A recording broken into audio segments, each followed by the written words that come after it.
I want to show you how patterns don't have to be giant if we could control our pitch and power. So I went power to idle, flaps 100, and I'm literally using gravity here. And if we need to slip it, I'll slip it. But I'll show you that pattern size has everything. I'll just slip it here a little bit.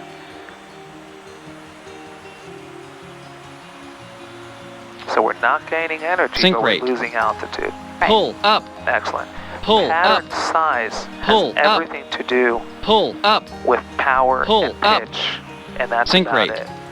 Sink rate. Once I'm done with my slip, I'll take it out. I think I'm pretty much done with it. We're good. I'm straightening out smoothly, and we're coming down. Now I'm adding a little bit of power as needed. Right, because you lost that gravity. Correct. So I'm coming back to whatever amount I want. Do we have a crosswind? Not really. Cool. I'll leave a little power here for insurance.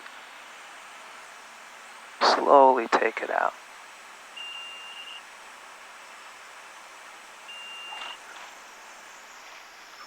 There we go. Yoke all the way back. And that's it. And then taxi off the runway.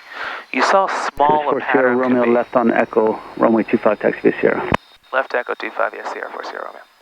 You saw how small a pattern could be. It doesn't have to be big.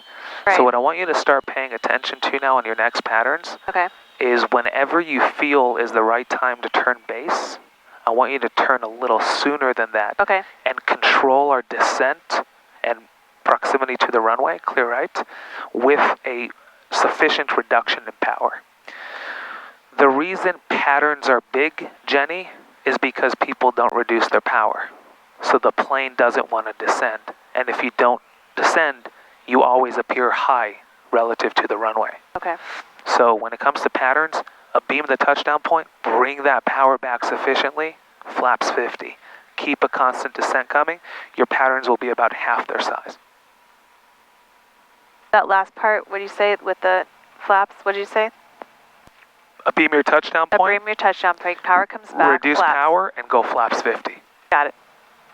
Keep it coming towards the runway. Got it. Right?